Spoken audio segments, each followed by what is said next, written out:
saboda haka ba zai sake zama a gida ba, yana kukan rashin samun aiki.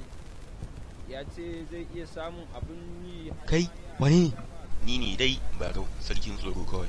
ba tsoro ba ne, duniyar ce ta canza, gani na dunkurdun, haka nan ba ido, wani mugun zai iya lalabowa ya cutar da ni. Haka ne, yau lafiyanka da kanka gaba ɗaya kai wani iri, me ke damunka?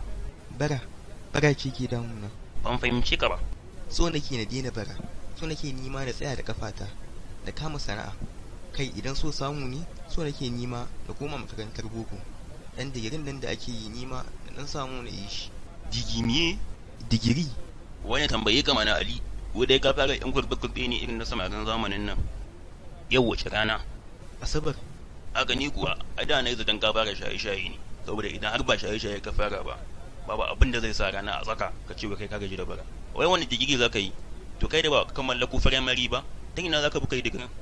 Ni ma dai ban sani ba, amma dai abu guda ɗaya da na sani shine rayuwata ba ta ci gaba da tafiya a layin bara ba. Ya zama tilas a gare ni na nemi sana'a da mutunci da kuma tsafta da zurfawa kaina asiri da ita. To yanzu barar da kake yi ba ta da tsafta kenan kake nufi ko me? Ba haka nake nufi ba, ina nufin ina son na kama sana'ar da ba ta da launi biyu. Sana'a mai launi guda ɗaya tak nake so na kama. Fi sabidillahi, a taimaka almajirin sadaka saboda Allah. Ka gani ko? Da yanzu a ce wata sana'ar ka kama ba wannan ba, wallahi da sai ka fi muhimmanci da daraja a tsakanin al'umma. Ita fa barkar nan da kake ta aibata ta haka Ali, lalura ce. Lalura ga wasu ba, amma ba ga ire-iren mu ni da kai da muka mayar da ita sana'a ba. Kan yi wa sana'a, ni kama ina da sana'a. Sana'ar mutuwar zuciya ba? To Ali na tambaye ka mana, bayan bara, wace irin sana'a za ka yi na kashe da kai haka?